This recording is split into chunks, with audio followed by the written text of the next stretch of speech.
बच्चों, कैसे हैं आप लोग। आई होप आप सभी लोग बहुत ही अच्छे होंगे और बहुत बढ़िया से ठंड मना रहे होंगे, है ना। आजकल तो इतनी सर्दी है कि हीटर के आगे से उठने का मन ही नहीं करता। आपका करता है? मेरा तो नहीं करता।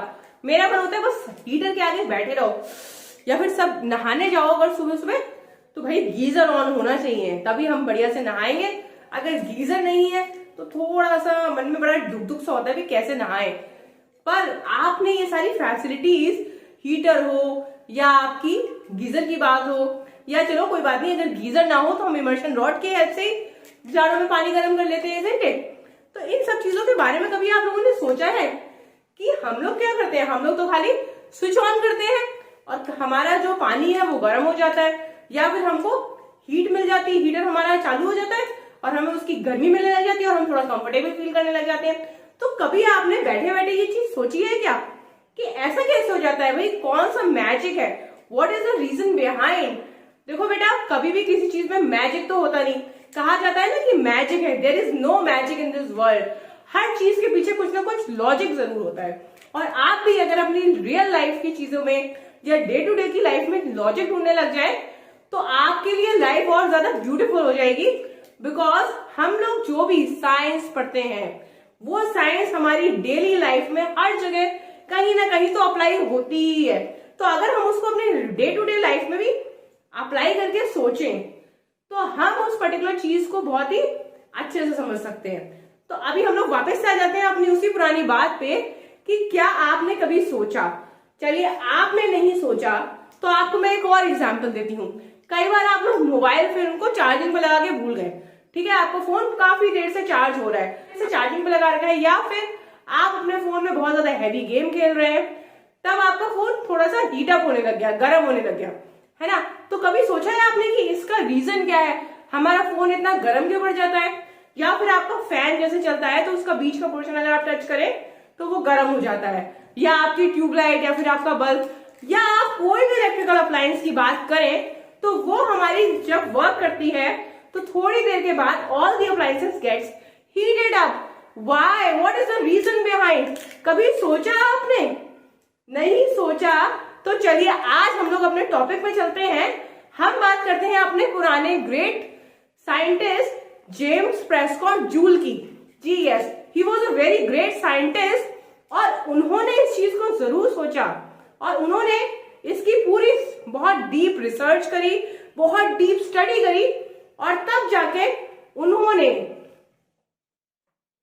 Joules law of heating find out करी, जो कि हम लोग आज हीटिंग इफेक्ट ऑफ करंट के नाम से पढ़ते हैं, ठीक है। हीटिंग इफेक्ट ऑफ करंट को जूल्स लॉ ऑफ हीटिंग भी कहते हैं और वो इन सब जगह अप्लाई होती है। जो सारे एग्जांपल्स मैंने आपको भी दिए कि अगर हम फोन चार्ज करते हैं तो हमारा फोन क्यों गर्म पड़ जाता है, हमारी इलेक्ट्रिक केटल में पानी कैसे गर्म हो जाता है, हम आयन को यूज करते हैं तो वो आयन हमारी गर्म कैसे हो जाती है, हम गीजर से पानी कैसे गर्म ले लेते हैं, या फिर हीटर से हमको गर्मी कैसे मिलती है। तो इन सारे क्वेश्चंस के आंसर जानने के लिए आप मेरे वीडियो को लास्ट तक जरूर देखिए और डेफिनेटली आपको मेरा वीडियो बहुत ज्यादा पसंद आने वाला है। लेकिन आगे बढ़ने से पहले जो भी लोग मेरे इस वीडियो को फर्स्ट टाइम देख रहे हैं वो प्लीज मेरे चैनल को सब्सक्राइब कर दीजिए। मैं आपके लिए ऐसे ही अच्छे अच्छे इंटरेस्टिंग वीडियोस लाती रहूंगी। तो चलिए हम बात कर रहे हैं हीटिंग इफेक्ट ऑफ करंट की, ठीक है। जब हम करंट की बात करें तो कंडक्टर की बात तो जरूर होगी। आप सभी लोग जानते हैं कि इलेक्ट्रिक करंट का कंडक्टर से डायरेक्ट रिलेशन है। क्या रिलेशन है भाई? अगर जो कंडक्टर होगा उसी के थ्रू ही ना करंट पास होगा, ठीक। तो जब हम किसी इलेक्ट्रिक करंट की बात करते हैं तो हम किसी वायर की बात करते हैं जो कि एक कंडक्टर मटेरियल है ना। आपका सपोज कॉपर का वायर है या नाइक्रोम का वायर है, कोई भी वायर, कोई भी एलिमेंट, कोई भी फिलामेंट जिससे करंट आपका पास होता है। तो जब ये करंट इस फिलामेंट से या इस कंडक्टिंग मटेरियल से पास होता है तो ये इसको गर्म करता हुआ जाता है। क्या रीजन है? चलिए हम थोड़ा सा और डेप्थ में चलते हैं, इसको हम थोड़ा सा जूम करते हैं। अब ये मेरा फोन की स्क्रीन नहीं, मैं बोर्ड पे आपको जूम करके दिखाऊंगी। देखिए साइड में इमेज भी आ रही है उस पिक्चर को भी आप देख सकते हैं। नहीं तो देखिए मैंने क्या करा, इसको कर दिया जूम। देखिए ये है हमारा इंडियन तरीका जूम करने का। ये वायर हमारा मोटा हो गया, हम इसके अंदर घुस गए। अब इसके अंदर बहुत सारे क्या है, ये आप लोग के फेवरेट गोल गोल गोल गोल गोल एटम्स, और इन्हीं के साथ छोटे छोटे छोटे छोटे छोटे छोटे छोटे छोटे छोटे छोटे इलेक्ट्रॉन्स जिसपे नेगेटिव का चार्ज है। तो ये हमारा करंट है, सॉरी ये हमारा कंडक्टर है जिसमें से करंट पास हो रहा है, और इसके अंदर बहुत सारे एटम्स है, मतलब millions of atoms are there in the conductor. साथ में उतने ही सारे इलेक्ट्रॉन्स भी इसमें से जा रहे हैं जब करंट जाता है। ठीक है, तो हम इलेक्ट्रिक करंट को क्या कहते हैं, आप सब लोग जानते हो या आप कहते भी हो इलेक्ट्रिक करंट को फ्लो ऑफ इलेक्ट्रॉन्स, है ना, यही ना कहते हो। इलेक्ट्रॉन्स का फ्लो मतलब हमारा इलेक्ट्रिक करंट है। तो ये इलेक्ट्रॉन्स एक सीधी लाइन में, इसमें तो हमने वायर में दिखाया, लेकिन रियल में ऐसे इलेक्ट्रॉन सीधी लाइन में थोड़ी ना जाते हैं। इलेक्ट्रॉन्स अपने ऐसे ऐसे ऐसे करके मुड़ते हुए, घूमते हुए, जाते हुए, टकराते हुए जाते हैं बहुत सारे एटम्स के साथ। तो इस कंडक्टर के अंदर जो बहुत सारे एटम्स हैं वो से लड़ाई कर करके आगे जाता है। और ऐसी लड़ाई एक इलेक्ट्रॉन के बीच में नहीं, जितने भी इलेक्ट्रॉन्स उस करंट को फ्लो करवा रहे हैं सब के सब आपस में डिशुम डिशुम डिशुम डिशुम डिशुम क्या करते हैं, कोलाइड करते हैं। मतलब कि इन सबके बीच में होता है कोलिजन। ठीक है, अब हम लोग फिर से थोड़ा सा जैसे मूवीज में फ्लैशबैक में जाते हैं ना, थोड़ा सा फ्लैशबैक में जाएंगे, ज्यादा नहीं। भाई इलेक्ट्रिक करंट फ्लो हो रहा है, अब हमारा कोई तार पड़ा हुआ है ऐसे ही, तो क्या अपने आप से जादू हो गया? फिर से मैंने बोला क्या मैजिक है? करंट कैसे फ्लो करने लग गया? करंट तभी फ्लो करेगा, क्या रब कर दो इसको, चलिए यहाँ साइड में बना देती हूँ। मान लीजिए आपका यही वाला वायर हमने यहां बनाया और इसमें हमने क्या लगा रही हूं मैं, ये थैंक यू फॉर टेलिंग, ये लगा रही हूं मैं बैटरी। हम इसको सप्लाई दे दें, ठीक है, हम इसको सप्लाई देंगे तभी कंडक्टर के अंदर के इलेक्ट्रॉन्स हमारे चार्ज होंगे, एनर्जाइज होंगे। जैसे कि आप ठंड में रजाई में सिकुड़े पड़े हैं और आपको कोई बहुत बढ़िया सा ऑफर मिल जाए, या आपके फोन में कोई बढ़िया सा गाना प्ले हो जाए, या आप नया वायरल कोई बढ़िया रील देखें, तो थोड़ी सी आप लोग चार्ज अप हो जाते हो, है ना, या एग्जाम की डेट नजदीक आ जाए तो चार्ज अप हो जाओगे। तो वैसे ही आपके इलेक्ट्रॉन्स कंडक्टर में पड़े हैं आराम से, मजे से सो रहे हैं। उनको चार्ज कैसे मिला? उनको ये बैटरी, जब ये बैटरी कनेक्ट होती है उस कंडक्टिंग मटेरियल के साथ तो आपके सेल के अंदर केमिकल रिएक्शंस होने लग जाते हैं। और ये केमिकल रिएक्शंस जो है ये इनके दोनों एंड्स पे एक क्रिएट कर देते हैं पीडी, मतलब कि पोटेंशियल डिफरेंस। देखिए मैं आपको एक एग्जांपल देती हूँ। मान लीजिए आपके टैंक में बहुत सारा पानी भरा है, पानी आप धार, मतलब पानी को बहुत तेज धार के साथ कहीं पे फ्लो करें तो उसे भी करंट कहते हैं ना। जैसे कि झरने का पानी आता है उसको हम करंट कहते हैं, वाटर करंट। तो आपका पानी नदी में है, उसको करंट कहते हैं? नहीं। जब तेज वेव्स आपकी मूव करती है उनको हम करंट बोलते हैं। तो वो करंट हमारा प्रोड्यूस कैसे होता है? अगर हाइट का डिफरेंस हो, प्रेशर का डिफरेंस हो, तब जाके वो पानी फ्लो करना शुरू करता है। नॉर्मल पानी बकेट में हो या टैंक में हो तो कहीं फ्लो करता है? नहीं फ्लो करता। अगर आप एक डिफरेंस, जैसे पाइप में भी पानी आप डालते हैं तो एक हाइट से आपको पाइप को पकड़ना पड़ता है, एक डिफरेंस क्रिएट करना पड़ता है, तब जाके पानी का फ्लो बनता है ना। तो वैसे ही आपका करंट भी है, ऐसे करंट फ्लो नहीं करता। जब वो बैटरी इसके दोनों एंड्स पे एक पोटेंशियल डिफरेंस क्रिएट करती है, ठीक है, इनके अंदर पोटेंशियल होता है कंडक्टर के अंदर, तो उसके दोनों एंड्स पे उसका जब डिफरेंस डेवलप होता है तब जाके इलेक्ट्रॉन्स आपके मूव करना चालू कर देते हैं। ठीक है, अब जब ये मूव करते हैं ये इस वी पोटेंशियल पे, जब इनको ये वी पोटेंशियल डिफरेंस मिला या वी वोल्टेज मिला तब ये इलेक्ट्रॉन्स मूव करते हैं। अब मूव करने के चक्कर में क्या हुआ? झगड़ा शुरू हो गया, कोलिजन होने लग गया। अब आप में फिर से एग्जाम्पल, अगर आप लोग की कहीं लड़ाई हो जाए, अभी आपको बहुत सर्दी लग रही है, सपोज अगर आप कहीं लड़ने लग जाओ या आप जोर जोर से चीखने लग जाओ या फिर आप भागने लग जाओ, कुछ भी एक्सरसाइज ही करने लग जाओ, लड़ाई भी फाइटिंग भी एक तरीके की एक्सरसाइज है, तो आप एनर्जाइज हो जाएंगे। इतनी ठंड के मौसम में भी आपको गर्मी लगने लग जाएगी, लगेगी नहीं लगेगी? लगती है। तो सेम यहाँ पे भी होता है, जब ये सारे इलेक्ट्रॉन्स कोलाइड होते हैं तब क्या है, ये जो एनर्जाइज हुए हैं ये एनर्जी थोड़ी तो करंट के फॉर्म में आपको मिल रही है।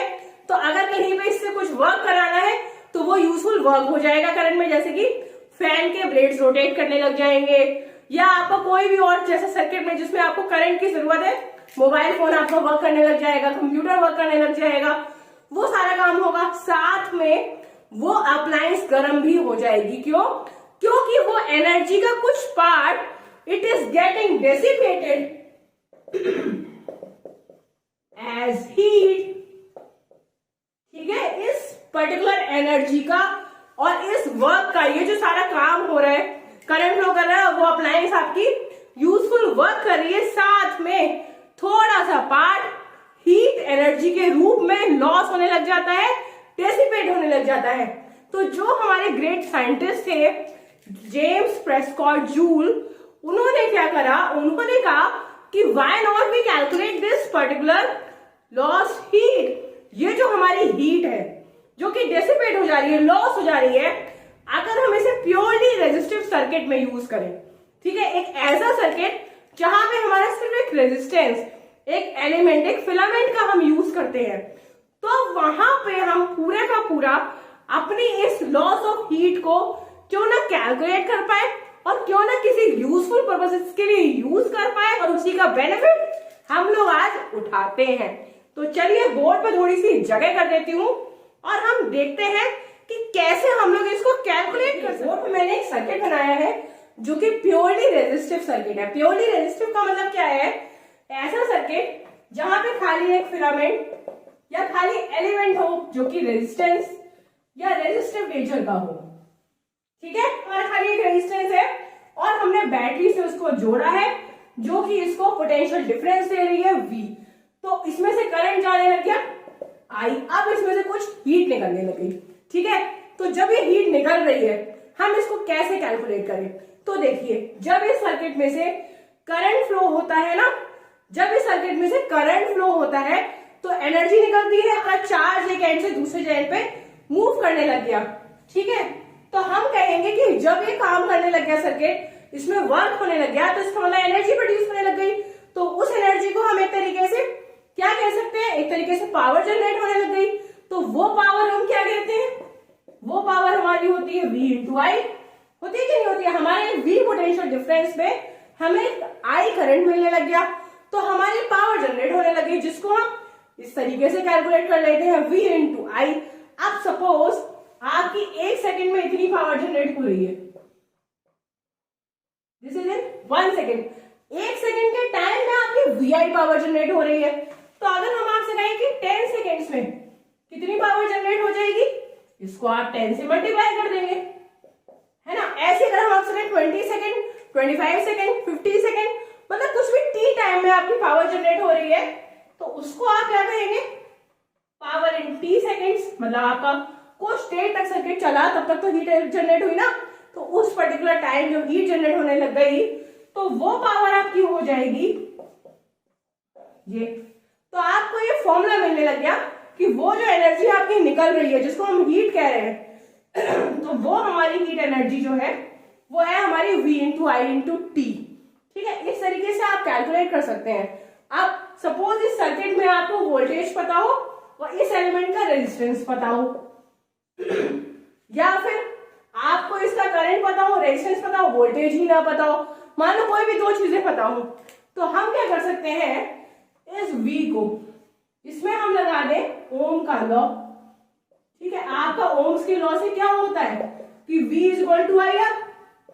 तो हमें पोटेंशियल डिफरेंस कितना है मान लीजिए ना पता हो तो हम ये लॉ लगा सकते हैं V is equal to I R. तो ये फॉर्मूला हमारा फिर चेंज हो जाएगा, heat energy is equal to V की जगह लिख दीजिए आई आर और एक I पहले से था और साथ में T भी था, तो ये हमारा हो गया I square R into T. अब जो फॉर्मूला बना ये फाइनली आपका फॉर्मूला बन गया जूल्स लॉ ऑफ हीटिंग का, जो कि हमारे जेम्स प्रेस्कॉट जूल ने ये फॉर्मूला दिया है कि जब आपका कोई सर्किट जिसमें से करंट प्रोड्यूस होता है, करंट फ्लो करता है और हीट डिसिपेट होती है या हीट जनरेट होती है, उसको कैलकुलेट करने के लिए हम इस फॉर्मूले का यूज कर सकते हैं, H = I²R/T। ठीक है, तो इस फॉर्मूले से हमें क्या बातें पता चली कि H हमारा डायरेक्टली प्रोपोर्शनल है I² के, H हमारा डायरेक्टली प्रोपोर्शनल है रेजिस्टेंस के और H हमारा डायरेक्टली प्रोपोर्शनल है टाइम के। तो अगर हमारे इस सर्किट में बहुत ज्यादा करंट फ्लो करे, मतलब सपोज हमारा पोटेंशियल डिफरेंस ज्यादा हो जाए, वोल्टेज ज्यादा हो जाए, तो ज्यादा वोल्टेज, एक फॉर्मूला ये भी है, ज्यादा वोल्टेज मतलब ज्यादा हीट, H हमारा डायरेक्टली प्रोपोर्शनल है, तो ज्यादा हीट मिलने लग जाएगी आपको, करंट उस सर्किट में से हीट बहुत ज्यादा प्रोड्यूस होने लग जाएगी। और अगर करंट पड़ा, ज्यादा पोटेंशियल डिफरेंस, तो वोल्टेज के डायरेक्टली प्रोपोर्शनल होता है हमारा करंट, जो कि ओम्स ने बताया है ना, ओम्स के लॉ में यही तो है कि V is directly proportional to I। तो as you get more voltage, you get more current and you get more heat। I² के प्रोपोर्शनल होता है H। अगर इस पर्टिकुलर रेजिस्टेंस, इस पर्टिकुलर सर्किट में रेजिस्टेंस ज्यादा हो, R की वैल्यू बहुत ज्यादा हो, तो अपोजिट फोर्स भी बहुत ज्यादा होगी, तब भी इतनी लड़ाई होगी, इतना डिशम होगा कि हीट ज्यादा होगी। तो H हमारा R की भी डायरेक्टली प्रोपोर्शनल है और टाइम के भी है। भाई आपका फोन बहुत देर से चार्जिंग पे लगा था, कोई भी इलेक्ट्रिकल अप्लायंस आपने बहुत देर तक यूज करा, तब आपके उस पर्टिकुलर अप्लायंस में से ज्यादा हीट प्रोड्यूस होगी।